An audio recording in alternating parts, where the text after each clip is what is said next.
आपके ही कंप्लीट हो गए होंगे। नोट्स बना लिए या नहीं ये बताओ। लेक्चर्स तो देख लिए होंगे, लेकिन लेक्चर्स देखना ही केवल काम नहीं था, नोट्स बन गए सबके।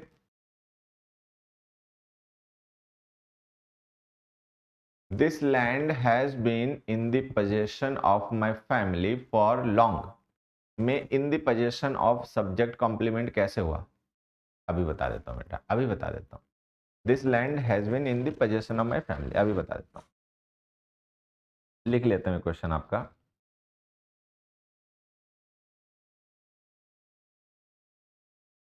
क्या ये जरूरी है कि इंजेक्शन वर्ड के बाद कोई स्टेटमेंट लिखी हो तो इंजेक्शन के बाद हमें कॉमा लगाना है? बिल्कुल लगाना है बेटा, और ये इंजेक्शन नहीं होता, ये होता है इंटरजेक्शन।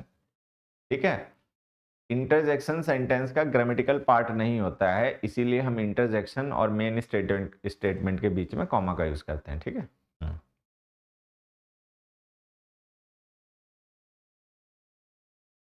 मुझे लगता है ये करेक्ट है। ये मुंह पे लगेगा बहुत तेज, ये मुंह पे ना बहुत तेज लगेगा तुम्हारे। कह रहा है कि मुझे लगता है ये करेक्ट है, लगता है। ऐसे तो कल तुम्हें लगने लग जाएगा कि ये इंडिया नहीं है ब्राजील है, हा? कल तुम्हें ऐसे लगने लग जाएगा कि तुम आर्नोल्ड श्वार्ज़नेगर हो। ये लॉजिकल बात क्या करो बेटा। जब मैं आपको पढ़ाता हूं तो क्या मैं आपसे ये कहता हूं कि मुझे लगता है सही है इसीलिए इसको तुम भी मान लो सही है? ऐसे नहीं होता ना, ये बातें भूल जाओगे, बेवकूफों की बातें होती हैं। तो ये बेवकूफों वाली हरकतें मत क्या करोगे, मुझे लगता है ये सही है, लगता नहीं, एग्जैक्ट रीजन दिया करो, अपना लॉजिक बताओ कि भाई मुझे इसलिए लग रहा है। अब कोई कहने लग जाए कल कि मुझे ये ऐसा लगता है, ठीक है, तो अब किसी को कुछ भी लगने लग जाएगा तो उसको हम सीखेंगे समझेंगे तब तो दिक्कत हो जाएगी ना। लॉजिक को डिस्कस किया जा सकता है, रीजन को समझाया जा सकता है। किसी को क्या लगता है, किसी को क्या नहीं लगता है, इसको समझाया नहीं जा सकता, क्योंकि वो सब्जेक्टिव है। अभी उसको कुछ लग रहा है, फिर थोड़ी देर बाद उसको कुछ लगने लगेगा। तो डिस्कशन इसका नहीं हो सकता, क्योंकि ये सब्जेक्टिव है। डिस्कशन हो सकता है रीजन का, लॉजिक का, कि भाई आपने कहा कि भाई मेरे पास ये रीजन है ऐसा मानने का, तो मैं आपको बता दूंगा कि ये रीजन आपका क्यों गलत है या क्यों सही है, या इस पे फिट हो रहा है कि नहीं हो रहा है। ठीक, तो ऐसे पूछा जाता है। इंट्रांसिटिव वर्ब के बाद एडवर्ब आता है, उसका कोई और नाम भी है? नहीं नहीं नहीं नहीं, एडवर्ब का कोई नाम नहीं होता। अब मैं समझ गया हूं, तुम ही वो व्हाट्सएप पे बार बार क्वेश्चन पूछ रहे हो। एडवर्ब्स का काम होता है वर्ब को मॉडिफाई करना। जैसे नाउन्स जो होते हैं सब्जेक्ट ऑब्जेक्ट बन जाते हैं, कॉम्प्लीमेंट बन जाते हैं, एडजेक्टिव्स कॉम्प्लीमेंट बन जाते हैं। अब आप ये सोच रहे हो कि अगर हम किसी वर्ब के बाद में एडवर्ब लिख दें तो एडवर्ब को क्या कहें, ऑब्जेक्ट कहें, कॉम्प्लीमेंट? कुछ नहीं, उसको केवल एडवर्ब कहना है। एडवर्ब्स केवल एडवर्ब्स ही कहे जाएंगे, वो मॉडिफायर्स होते हैं, वर्ब के मॉडिफायर्स होते हैं बस। ठीक है, एडवर्ब को सब्जेक्ट ऑब्जेक्ट या कॉम्प्लीमेंट में कैटेगराइज मत किया करो। Can two dependent clauses come together in a sentence? You add them with some conjunction, आप कंजंक्शन से जोड़ लो, आ सकती है। Congratulations you are selected in the national team, तो सर क्या ये गलत है? ये सही है, ये सही है बेटा।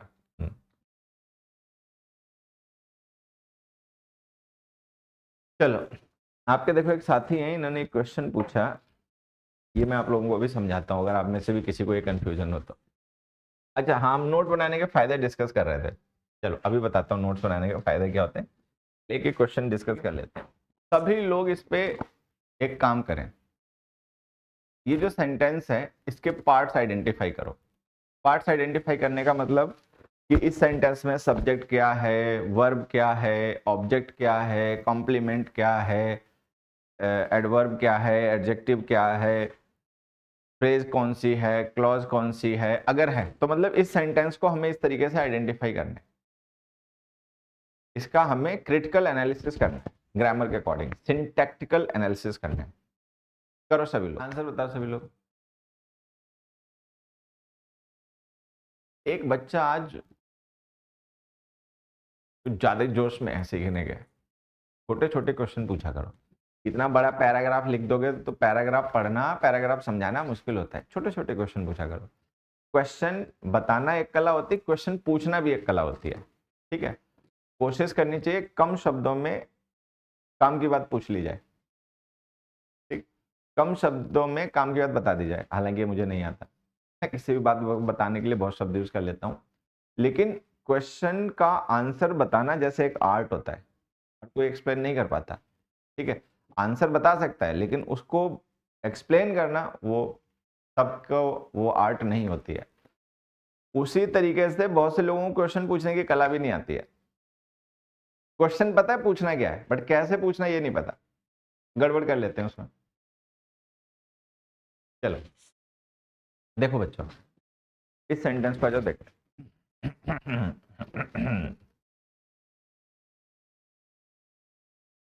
दिस डिटरमिनर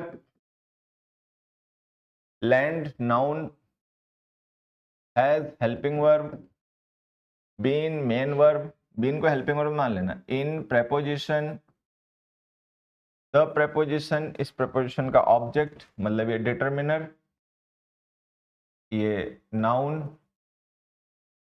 ये प्रेपोजिशन, ये डिटरमिनर, ये नाउन, ये प्रेपोजिशन, ये नाउन, ठीक। उसके बाद में एक लेवल हो गया, दिस लैंड सब्जेक्ट,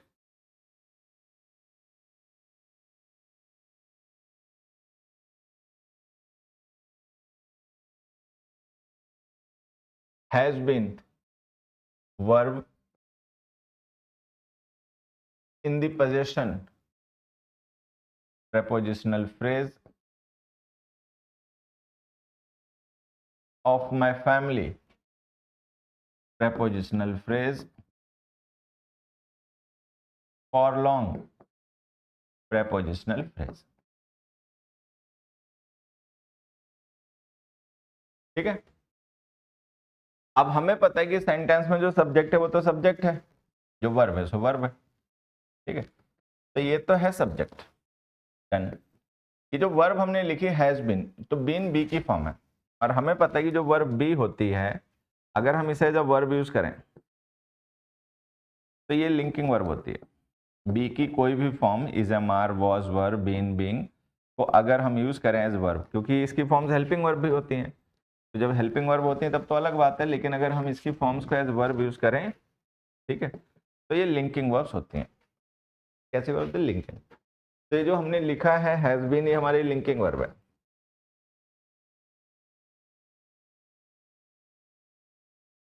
अगर ये लिंकिंग वर्ब है तो इसके बाद जो हम लिखेंगे वो क्या हो जाएगा? कॉम्प्लीमेंट। तो ये जो प्रेपोजिशनल फ्रेज है ये कॉम्प्लीमेंट है। अब हमने एक चीज और भी पढ़ रखी होगी पहले, क्या हमने पढ़ रखा है कि जब भी हम कोई प्रेपोजिशन लिखते हैं तो उस प्रेपोजिशन के बाद हमें उसका ऑब्जेक्ट लिखना पड़ता है, पढ़ा है पहले ये।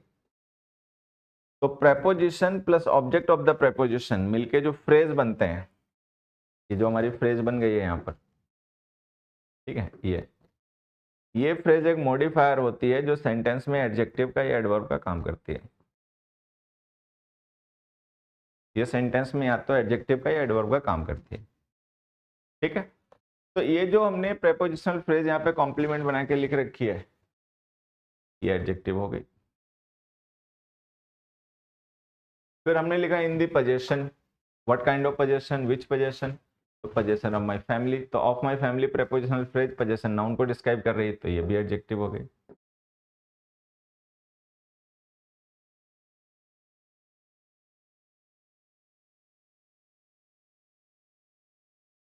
अब फिर हमने यहाँ पे लिखी फॉर लॉन्ग। फॉर लॉन्ग जो प्रेपोजिशनल फ्रेज है ये रिप्लाई कर रही है सिंस व्हेन को, टाइम रेफर कर रही है कि ये जो लैंड है वो मेरी फैमिली के पोजेशन में है, लेकिन कब से है, तो उस टाइम को बताने के लिए हमने लिख दिया फॉर लॉन्ग।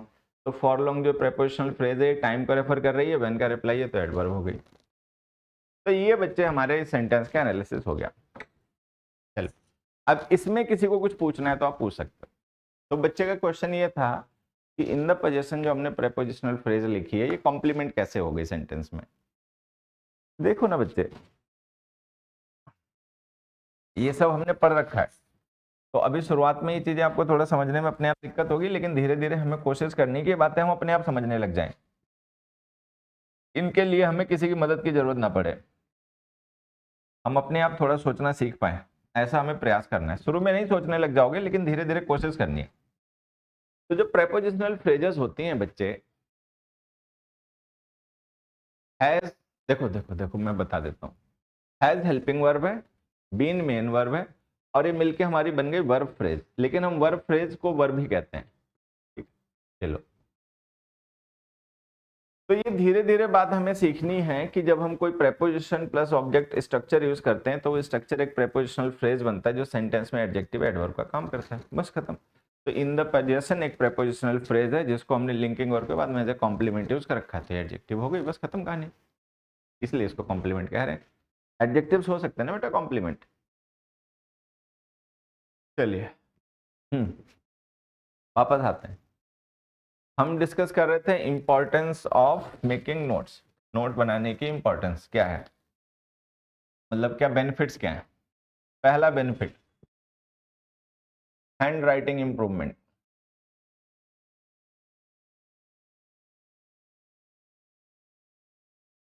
जो बच्चे हैंड रिटन नोट्स बनाते हैं, आप उनकी हैंड राइटिंग देखोगे तो ऐसा लगेगा कि पढ़े लिखे इंसान ने कुछ लिखा है, ठीक है। और जो खाली पीडीएफ पढ़ते हैं, नोट्स नहीं बनाते, आप उनकी हैंड राइटिंग पढ़ोगे तो लगेगा कि नर्सरी के बच्चे ने लिख दिया। ऐसा नहीं लगेगा किसी ग्रेजुएट ने लिखा है, कि किसी ग्रेजुएट या पोस्ट ग्रेजुएट ने लिखा है।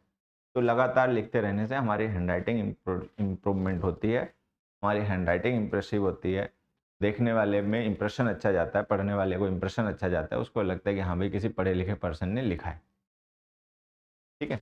चलो, दूसरा फायदा क्या होता है, स्पेलिंग करेक्शन। बहुत से वर्ड्स होते हैं उनके बारे में हमें तब तक पता नहीं चलता कि उनकी स्पेलिंग को लेकर हमें कंफ्यूजन है जब तक हम खुद नहीं लिखते। दूसरे का लिखा हुआ पढ़ते हैं तब तो उसमें क्या ही कंफ्यूजन है, जो उसने लिखा है हम वो पढ़ ही लेते हैं। लेकिन जब हम कुछ अपने आप लिखना शुरू करते हैं, ठीक है, तब हमें पता चलता है कि कोई वर्ड हम लिखना चाहते हैं। अब लिखते समय में ध्यान है कि क्या होता है, पहले आई होता है कि पहले ई होता है, ठीक है, TION होता है कि TON होता है। तो वो कंफ्यूजन, वो गलतियां हमारी तब हमारे सामने निकल कर आती हैं जब हम कुछ लिखते हैं। लिखते हैं तो पता चलता है कि भाई ये तो वर्ड हमें स्पेलिंग में कंफ्यूज कर रहा है, तो कंफ्यूज कर रहा है पता चलता है तो हम सीख लेते हैं उसको, ठीक। तो स्पेलिंग करेक्शन हो गया। दूसरा क्या हो गया, अगला क्या हो गया, क्विक रिवीजन। जरूरत पड़ने पर, एग्जाम आने पर, ठीक है, आप पूरे सिलेबस का क्विक रिवीजन कर सकते हो। और उसका करने का एक ही तरीका होता है, कोई दूसरा तरीका नहीं होता, एक ही तरीका होता है, वो होता है नोट्स, अपने खुद के बनाए हुए नोट्स। तो जब हमारे खुद के नोट्स होते हैं,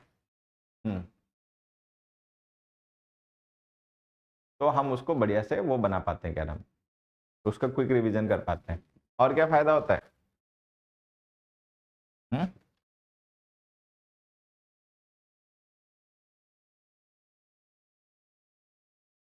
क्विक रिवीजन हो गया, स्पेलिंग करेक्शन हो गया, एंड राइटिंग इंप्रूवमेंट हो गया, नोट्स बनाने का फायदा, और क्या हो गया,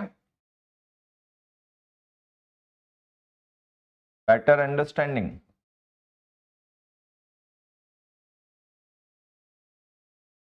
ठीक है, जब हम किसी चीज को केवल सुनकर देखकर सीखते हैं तो एक चीज होती है, लेकिन जब हम किसी चीज को करके सीखते हैं तो और फायदा होता है। यहाँ पर मैं कुछ लोग तुम लोगों को बताने जा रहा हूँ, अगर किसी ने पहले सुना हो तो एक बार बताए जरूर। टाइप्स ऑफ लर्नर्स, देखो, विजुअल लर्नर्स, ऑडिटरी लर्नर्स,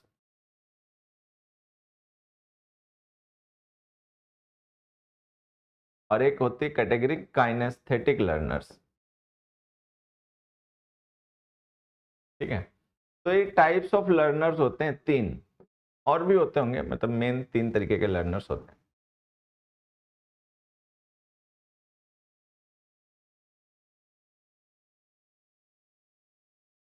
कुछ लोग होते हैं चीजों को सीखते हैं देखकर,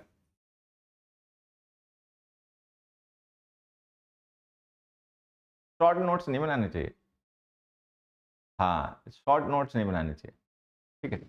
एक तो कुछ लोग होते हैं दूसरों को करते हुए देखकर सीख जाते हैं, ये अच्छा हमने वीडियो में देखा किसी ने कोई मशीन रिपेयर करी है, कोई काम किया, उसने इस तरीके से किया तो हमने देखकर ही सीख लिया कि ऐसे करना है, तो हमने अपने आप कर दिया।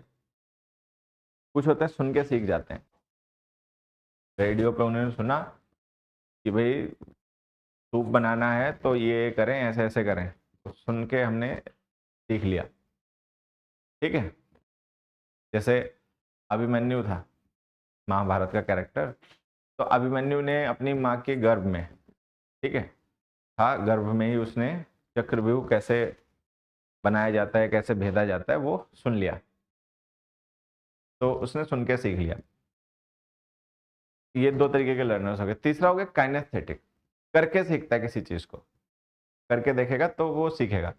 बच्चे ऐसे ही होते हैं, बच्चे जो होते हैं ना वो काइनेस्थेटिक लर्नर्स होते हैं, तो सुनकर देखकर कम सीख पाते हैं, जब वो उस काम को अपने आप करते हैं तो फिर उन्हें समझ में बारीकियां आती तब वो सीख पाते हैं। तो एक होते हैं काइनेस्थेटिक लर्नर्स। ठीक है, तो ये मैं आपको बताना चाह रहा हूं कि हम वीडियो देख रहे हैं, हम लेक्चर सुन रहे हैं और सीख रहे हैं, ठीक है, ये भी सीखने का एक तरीका होता ही है। लेकिन अगर हम वो जो सुन रहे हैं, जो हम देख रहे हैं, उसको अपने आप करके देखें लिखकर, तो हम बेहतर सीखते हैं। वो पढ़ना लॉन्गर टाइम तक मेमोराइज रहता है, ठीक है, लॉन्गर मेमोरी,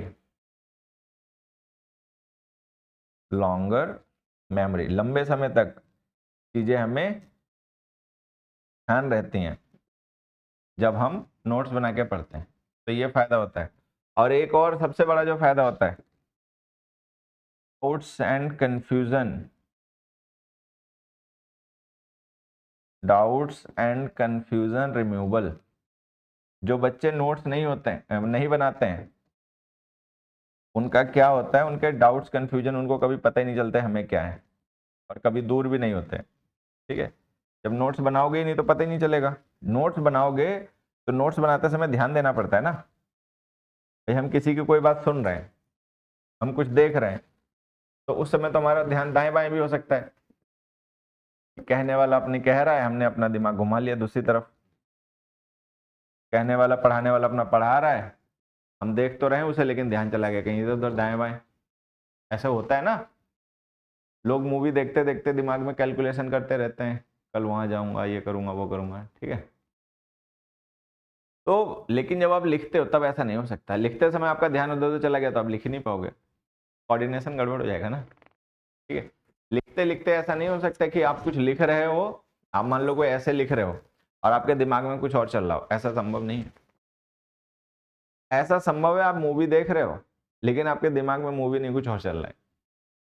ऐसा हो सकता है कि आप गाना सुन रहे हो लेकिन आपके दिमाग में गाना नहीं, कुछ और चल रहा है। ये होता है, ऐसा हो सकता है। लेकिन ऐसा नहीं हो सकता कि आप लिख रहे हो कोई ऐसे और आपके दिमाग में कुछ और चल रहा है, लिख ही नहीं पाओगे। ठीक है, उस समय तो वही दिमाग में होना चाहिए जो लिखना चाह रहे हो, क्योंकि जो आपके दिमाग में ना, हाथ वही लिखेंगे। तो जब हम किसी चीज को लिख कर पढ़ते हैं तो उस समय सारी चीजें हमारे दिमाग में होती हैं,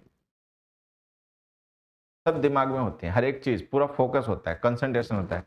एक बच्चे ने पूछा भी हम अपना फोकस कैसे अच्छा कर सकते हैं, बहुत से तरीके होते हैं फोकस अच्छा करने का। पहला तरीका ये होता है कि लिखने की आदत डालो।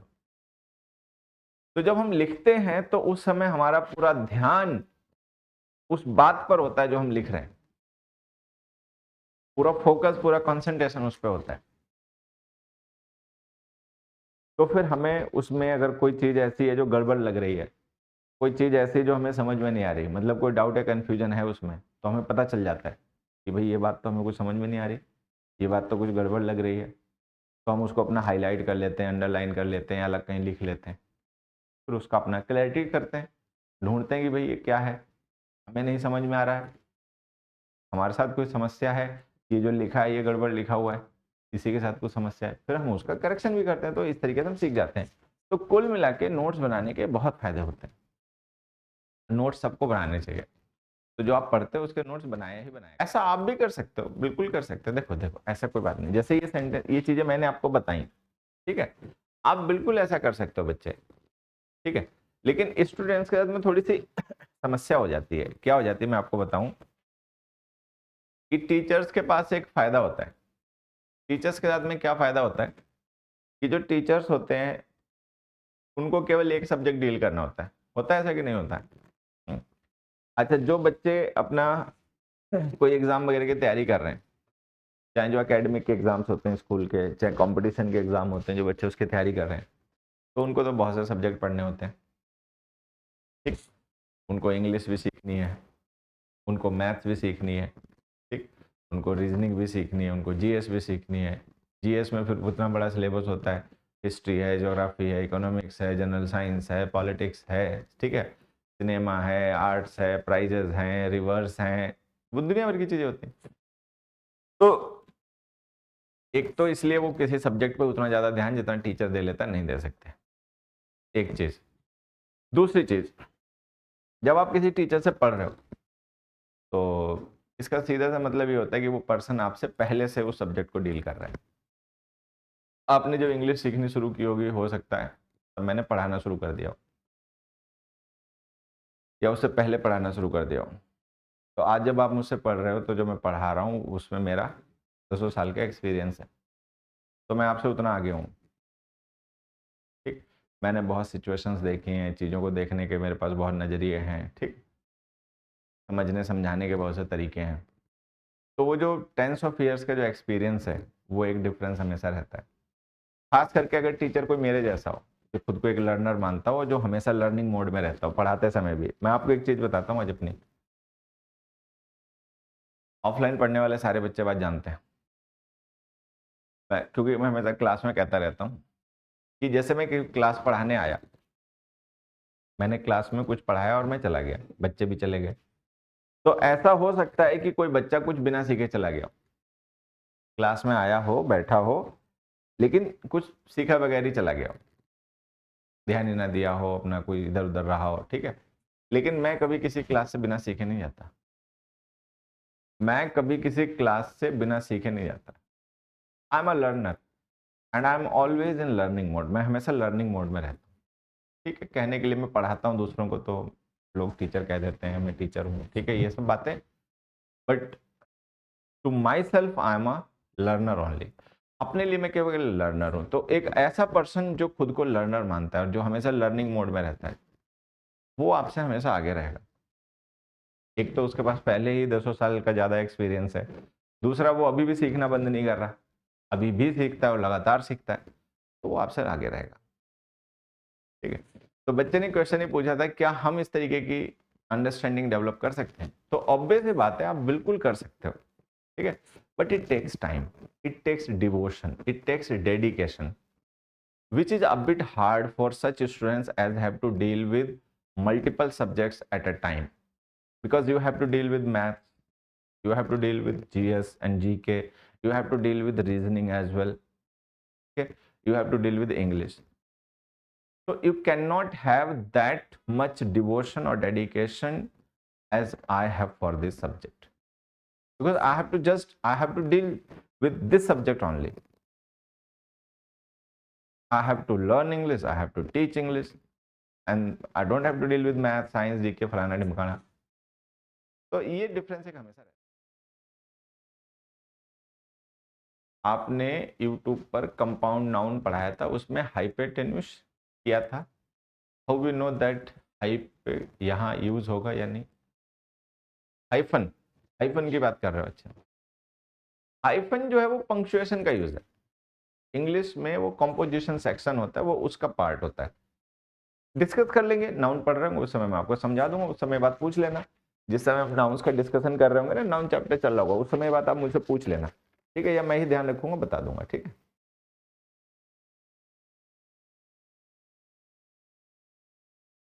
सर फिर CGL SSC CGL exam clear करने के लिए कितना सीखना होगा, मतलब अगर कोई ऐसा पैरामीटर हो, तो यही मान रहा था कि ऑपरेशन करने के लेवल तक सीखना पड़ेगा। देखो मैं बताता हूँ आपको, एक चीज बताता हूँ, जो कॉम्पिटिटिव एग्जाम्स होते हैं इनका सिलेबस ओपन होता है, ठीक है। जो आपके जैसे एसएससी का एग्जाम हो गया, किसी का भी एग्जाम हो गया, जो कॉम्पिटिटिव एग्जाम्स होते हैं उनका सिलेबस जो होता है वो ओपन होता है। वो एक लेवल तो बताते हैं कि 10th लेवल की मैथ्स आएगी, ठीक है, 10th लेवल की इंग्लिश आएगी, लेकिन ऐसा नहीं होता जैसे हम स्कूल में पढ़ते हैं। तो स्कूल में क्या होता है, वहां पर फिक्स चैप्टर्स होते हैं, भाई ये 2 पोएम्स हैं या ये 5 पोएम्स हैं, ये बुक है तो बुक में जो चैप्टर्स हैं, जो पोएम्स हैं, जो एसेज हैं, वही आएंगे। या एक ग्रामर की बुक होती है, उस बुक में जो जो पढ़ाया गया वही आएगा, ठीक है। तो वो स्कूल का एग्जाम्स में होता है, लेकिन जो कॉम्पिटिटिव एग्जाम्स होते हैं इनमें ऐसा कोई सिलेबस नहीं होता। इनमें ये होता है कि लैंग्वेज का टेस्ट होगा, आपका इंग्लिश लैंग्वेज का टेस्ट होगा, 10th लेवल तक की इंग्लिश आएगी या 12th लेवल तक की इंग्लिश आएगी। उसमें कोई बुक नहीं है कि ये बुक है इसमें से आएगा, जैसे स्कूल कॉलेज में होता है। तो इसीलिए हम ये कहते हैं कि ये ओपन सिलेबस होता है। ओपन सिलेबस कुछ भी आ सकता है, कहीं से भी आ सकता है, इंग्लिश का आएगा। तो आप अगर कोई ये सोचे कि लाओ मैं सारे पॉइंट्स कवर कर लूं, तो कोई कर ही नहीं सकता। क्यों? क्योंकि सिलेबस ओपन है, आपको कुछ पता ही नहीं क्या आएगा क्या नहीं आएगा, किसी को नहीं पता। कोई बुक थोड़ी है, कोई प्रिस्क्राइब्ड बुक थोड़ी है कि ये बुक है एसएससी सीजीएल एग्जाम की, ये है एसएससी सीपीओ एग्जाम की, सीपीओ एग्जाम में क्वेश्चन आएंगे इस बुक से, सीजीएल में आएंगे इस बुक से, ऐसा तो कुछ नहीं है।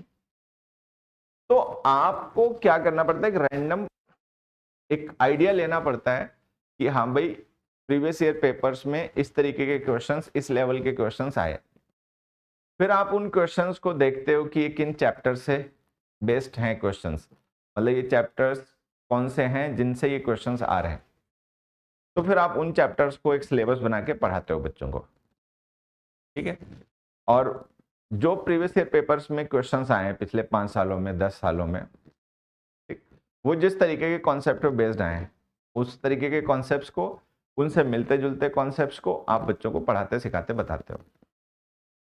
कोशिश बच्चों की और टीचर की दोनों की इस बात पे ज़्यादा रहनी चाहिए कि बजाय कि हम उन क्वेश्चंस को और उनके आंसर्स को याद करने के, वो जो कॉन्सेप्ट्स हैं लैंग्वेज के जो काम कर रहे हैं उन क्वेश्चंस पे, उनको सीखें समझें, जिससे कि अगर कोई नया क्वेश्चन, नया सेंटेंस आ जाएगा और हमें खुद अपने आप समझकर उसे सही करना होगा, जो कि करना ही होगा। आप हमेशा यही मान के तैयारी किया करो कि पेपर में जो क्वेश्चंस आएंगे वो नए होंगे, आपने पहले कभी देखे भी नहीं होंगे, ऐसा मान के चलो। तो हमें तैयारी इस तरीके से करनी चाहिए कि हमारी इतनी समझ डेवलप हो जाए, चीजों को देखने का हमारा एटीट्यूड ऐसा डेवलप हो जाए, काम की सारी बातें हमें पता चल जाएं कि हम जब कोई नया क्वेश्चन हमारे सामने आए तो उसको समझ पाए और समझकर सही आंसर दे पाए। तो कोई ये कहे कि लेवल क्या है, फिक्स क्या है, तो ऐसा कुछ प्रिस्क्राइब्ड बुक हो तो हम बता सकते हैं, कोई प्रिस्क्राइब्ड बुक तो है नहीं, ओपन सिलेबस होता है। ओपन सिलेबस है, एक पढ़े लिखे इंसान को जितनी इंग्लिश आनी चाहिए उतनी आपको आनी चाहिए। अब कहीं पे कुछ लिखा तो है नहीं, कोई बुक तो लिखी नहीं कि पढ़े लिखे इंसान को इंग्लिश इस लेवल तक आनी चाहिए, इस बुक में जितनी दे रखी, कुछ भी हो सकता है। फिलहाल में रेफरेंस के लिए कुछ बुक्स हैं जिनको हम फॉलो कर सकते हैं, उनसे एक अच्छा आइडिया हमें मिल जाता है। लेकिन फिर भी ये ऐसा नहीं है कि उसी बुक से आएगा, ये भी नहीं है कि हम उसी बुक को रट मारे उसी में से आ जाएगा, क्योंकि ओपन सिलेबस है, नए क्वेश्चन बना के लिख देंगे वो लोग, ठीक है। तो जैसे रेन एंड मार्टिन है, रेन एंड मार्टिन जो बुक है ना, rain and Martin,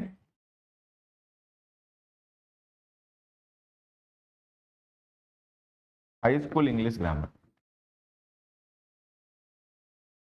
high school grammar एक अच्छी बुक है, एक्सटेंसिव है, इसमें एक्सरसाइजेस बहुत ज्यादा हैं, बहुत ज्यादा है, मतलब वास्ट कवर कर लेती है, तो मैं रिकमेंड ये बुक करता हूँ, ठीक है। Objective general English by S P Bakshi, ये कॉम्पिटिटिव के लिए।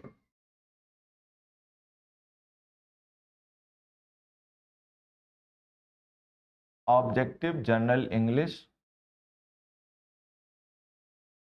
बाय एसपी बख्शी, ठीक है। और एक तीसरी बुक भी है,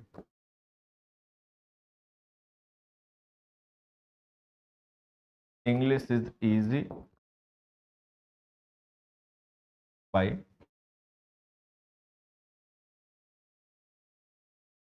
चेतनानंद सिंह भी। तो मतलब मुझे ये किताबें ठीक लगी, बाकी तो हो सकता है ऐसा नहीं कि यही किताबें अच्छी हैं और किताबें भी अच्छी हो सकती हैं, ठीक है, होंगी ही, लेकिन मैंने जो आज तक देखी सुनी समझी है उनके हिसाब से ये किताबें थोड़ी ठीक है। ये दोनों एग्जाम्स ओरिएंटेड हैं, ये इंग्लिश ओरिएंटेड है, मतलब ये सब्जेक्ट ओरिएंटेड है, लैंग्वेज ओरिएंटेड है, लेकिन एग्जाम में क्वेश्चन उससे ज्यादा आते हैं जितने इनसे आते हैं उससे मुकाबले।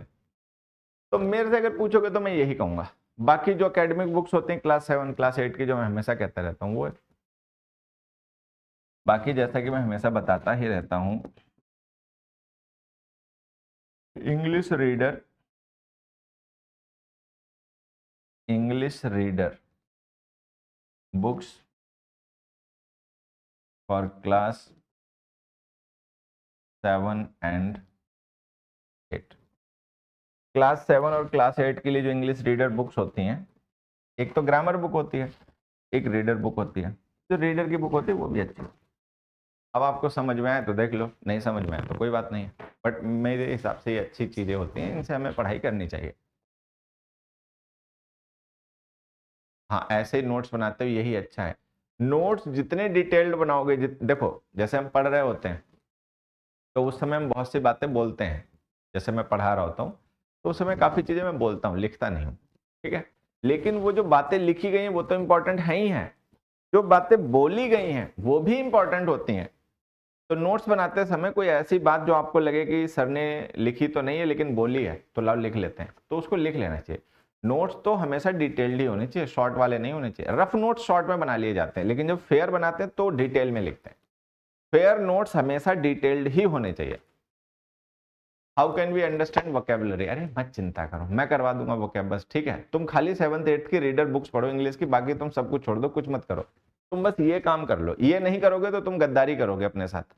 तुम्हें बस ये काम करना ही है, वो तो कर लो नहीं कर लो वो छोड़ो, उसकी चिंता नहीं है, ये मैंडेटरी है। अगर तुमने इंग्लिश की 7th 8th की रीडर की बुक्स नहीं ली प्राइवेट पब्लिकेशन की और नहीं पढ़ रहे हो, तो तुम गद्दारी कर रहे हो अपने साथ, ठीक है। फिर तुम्हारी कोई भी मदद नहीं कर पाएगा इंग्लिश में। तो बस तुम एक काम करो, 7th और 8th की रीडर बुक्स लो और जिस तरीके से मैंने पढ़ने के लिए बताया वैसे पढ़ो। चैप्टर पढ़ो, चैप्टर में क्या कहानी चल रही है वो समझो, सीखो। उस चैप्टर में जो इंपॉर्टेंट वर्ड्स मिले तुम्हें एंटोनिम सिनोनिम के हिसाब से, इडियम फ्रेजेस के हिसाब से, वन वर्ड सब्स्टिट्यूशंस के हिसाब से, ठीक है, उनको अपना लिख लो कहीं पे अलग से। बाद में एक्सरसाइजेस दी होती हैं वो सॉल्व करो। चैप्टर के एंड में इंपॉर्टेंट वर्ड्स की लिस्ट दी होती है, उसको सीखो, उसको याद करो। बस इतना काम तुम अपने आप कर लो, ठीक है। बाकी तुम किसी चीज की चिंता मत करो, बाकी सब छोड़ दो। ऑल इन वन नहीं, केवल हमें रीडर बुक चाहिए। और ऐसी बुक लेना जो टोटल इंग्लिश में हो, हिंदी ना लिखी हो जिसमें, ये ध्यान रखना। ऐसी बुक मत ले लेना जिसमें हिंदी और इंग्लिश दोनों लिखी हो, केवल वही बुक्स लेना जिनमें केवल इंग्लिश और इंग्लिश ही है। और रीडर बुक लेनी है, मैं ऑल इन वन नहीं लेनी। Reader, English reader, class 7 class 8 private publication, और पूरी इंग्लिश में होनी चाहिए बुक, एक भी शब्द उसमें हिंदी का नहीं होना चाहिए। हिंदी की बुक ले ली तो तुमने अपने पैर पे कुल्हाड़ी मार ली, अपने पैसे खराब कर लिए। चलो फिर मिलते हैं अगली क्लास में, ठीक है। तब तक ये जो बताया इसको ऐसे करो और खूब, मतलब ठीक है, पढ़ते रहो बढ़ते रहो। बाकी व्हाट्सएप पर अपना कांटेक्ट कर सकते हो, ठीक है। अभी के लिए फिलहाल में इतना ही। Thank you, bye bye, good night.